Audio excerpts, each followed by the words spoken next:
shake it, baby. How's the family doing? Yes, sir. Another week.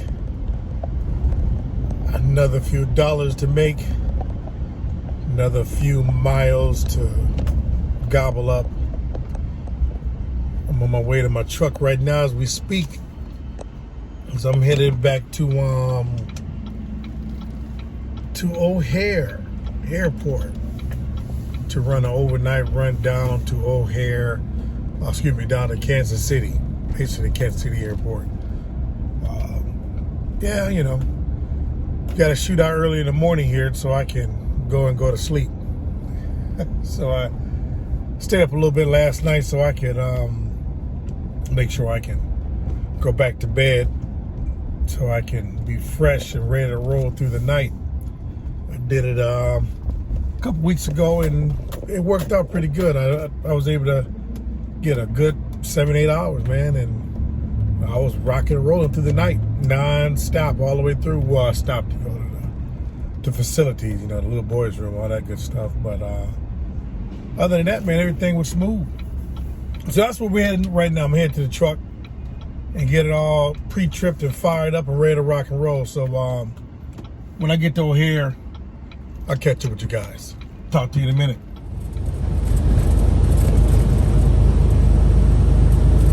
Well, good, I guess it's evening still. It's Wednesday night. What is today's date? Actually, the 31st of August. How's everybody doing? You know, I got to check in with you guys, see how you men and women are doing, especially the ones out here on these highways and byways, chasing these white lines, as we like to say. And in the words of Mr. Hamilton, heading to the money. Heading to the money, going to the money, chasing the money. I am actually coming out of O'Hare, as we talked about earlier. I laid down at the facility. Reset my clock. You know, you got to play this clock game, particularly when you are running through the night. You know, 8 hours of running, and you want to be able to have that time to get that reload to come out of there. And that's what I do. So I always take this run and shut down. You know, you figure, well, I could have been home during that day, but it actually delays on the back end. So once I get loaded, I left tonight about 9:30 from O'Hare Airport in Chicago and started the journey. Right now I'm on pace to get there with a couple of stops. If I stop to use the bathroom, all those great things. Probably about 6:45, 6:30 a.m. there in Kansas City, right at the Kansas City Airport. Excuse me. It's a 7:30 appointment. Well, that's when they open, and they generally jump right on it right away. And I will get this load off. I probably got 5,000-6,000 pounds on me of that. Fuel mileage is good, getting about 8.2, 8.3 miles to the gallon right now. And I am going to reload in St. Joseph, Missouri, picking up a 5,000-pound load and running that over to, it's either 5 or 10,000. It's light. And taking that over to Indianapolis for Friday morning delivery. So by me getting that reset, getting this load down to Kansas City, I have about 3 hours left of drive time. About 14 hours ago to about 11:30. So it'll give me enough time to get reloaded and get down the road a little bit. To shut down, do my reset, and got to be in Indianapolis Friday morning about 8 o'clock a.m. Eastern time. So plenty of time. Looking at about 7.5 hour drive across 36 and 72, 74 into DC. I mean into Indianapolis, DC. Wow, where'd that come from? You know, I wanted to chat real quickly, man. Obviously, the trucking industry is what it is right now. You got to just do what you got to do in terms of finding the money and getting the loads that's going to get you that profit or get you that bigger profit. But this AB5 thing, hope I'm saying it right, AB5, what took place out there in California. You know, I look at it, and with me being leased on to a larger carrier that is, you know, 100% owner operators. And I could be wrong on this observation, but you look at a lease purchase owner operator as opposed to an owner operator such as myself who owns this truck, you know, has a note. Only thing that I see is that I choose to not operate in authority, but I do own the truck. I take care of all expenses to the truck, and that is slightly different from a lease on owner or lease purchase owner operator. Or in that case, they're leasing a truck, but they can walk away from it in most cases. They have different obligations, escrows, things of that nature that they're required to do. So it could look like an employee as opposed to an owner operator. But when you have a gentleman or a lady who owns a truck and decide to lease on to a larger carrier, no way do they look like an employee of that company. The other company has a driver file on that individual, but I can get a driver file on myself if I choose to as well. So, you know, it's a touchy topic as of late because of, you know, all the folks who are losing their livelihood out there in California. It's crazy. But, I mean, what can you do? It's a touchy situation. I don't know much about it. I'm kind of learned more about it. But you know, the saying is, whatever happens in California eventually happens throughout the entire country. But I just don't see where that will affect, you know, for example, a Landstar owner-operator or a Mercer owner-operator. It just doesn't look the same to me. It doesn't. Could be wrong. I'm not a lawyer. I didn't study law. But I know what I do, and I know the responsibilities that I have as an owner-operator. And it doesn't appear to be any different than one who has their own authority outside of me keeping a driver file. I know what it takes to own and operate an authority. We have that with our bus company. And there's a lot that goes along with that. A whole lot. And that is the reason why I chose not to do that on the truck side. Because we got enough on our plate trying to keep that authority going with drivers and multiple pieces of equipment. So, but yeah, I just wanted to kind of harp on that. You know, those of you who know a little bit more on that, you know, comment in the comment aisle. I'm trying to learn more about it, and you know, and to be proactive in that sense. But this past weekend, I had a birthday celebration for my wife, and it was a hoot, man. It was a good time. Had a humongous bounce house for my son and his friends. I cooked some barbecue on the smoker folks got to eat my barbecue for free. But it was fun. They enjoyed it. They loved the food. And they did indeed bless my wife. And they showed her love. And that's all I wanted, was for them to show her some love, man. And they did. Friends and family. And that just makes me happy. She was able to be honored.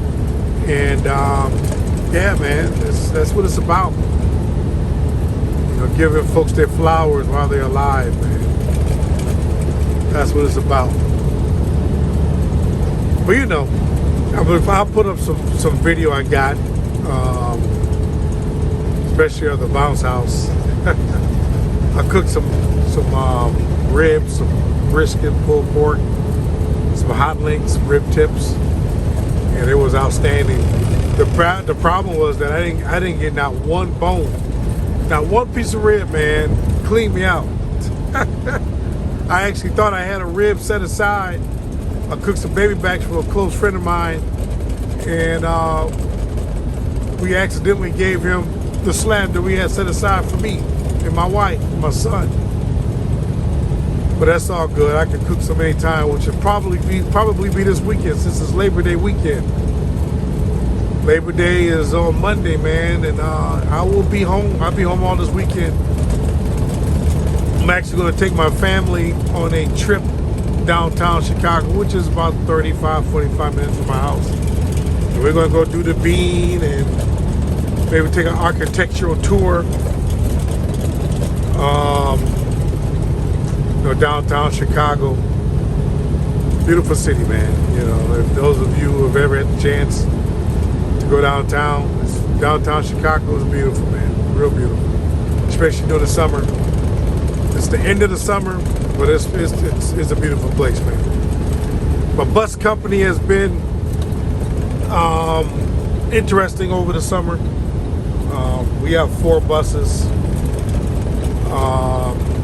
2 of them have gone down due to some. One was air conditioning, and the other one we had a spindle burn up, man. Spindle, man. We had to get a spindle on the drive axle reattached. It burned up, bearings went out on it, and caused some significant damage on that axle. So just got the spindle replaced on it, and now we're going to get the brakes and, you know, drums and everything reinstalled, put back on it, man, and get that thing back on the road. That was my cruise control that just kicked out because of the radar. It does this at nighttime, man. It'll kick out intermittently. I'm assuming it's because it's nighttime. I'm assuming. I don't know. It's been like that since I've owned this truck. Yeah, but I got one of them back up, but I should have the other bus back up here in a couple of days, and we'll be fully operational. And heading to the end of the year, you know, bus season is very seasonal. So about the end of December, man, it shuts down pretty much. We have a little bit of running here and there. So, you know, it's right about now we're just, you know, storing the nuts, man, because the bus industry goes into hibernation, you know, in the winter. So we're just getting ready for the winter. And we're behind schedule in terms of getting money put aside to be able to make our expenses in the winter. So that's going to be interesting. But I've been with the trucking, man. I've been going out, you know, about 3 days a week, roughly, and you know, been able to gross about $4,500 a week, give or take, which is fine. Covers expenses. A nice little profit on top of that, and keep the grease and oil moving in this truck, man. So that's all right. A couple overnight runs and I'm back home. Home on the weekends, home for a few days in a week. And it works. My son is happy, my wife is happy. He hates to see me go, but he understands what we have to do. But yeah, I'm gonna run this through the night, man, and like I said, it should be up there by 6:45 in the morning, getting unloaded and on to the next run. But I'm gonna run for a few more hours before I stop. I got my coffee. Well, you can't see it, but I got my coffee. Got a Monster sitting here in the cup holder. And let's do a little Old Dominion tonight. Route to that, and we'll follow up in the morning, man. Once we get there in the morning and bump this dock and get unloaded. You guys are great. I'll see you and speak to you in a moment. Let's chase these here white lines. To you, happy birthday, dear Tiana. Happy birthday to you, and many more. Happy birthday! You must be in the bridge.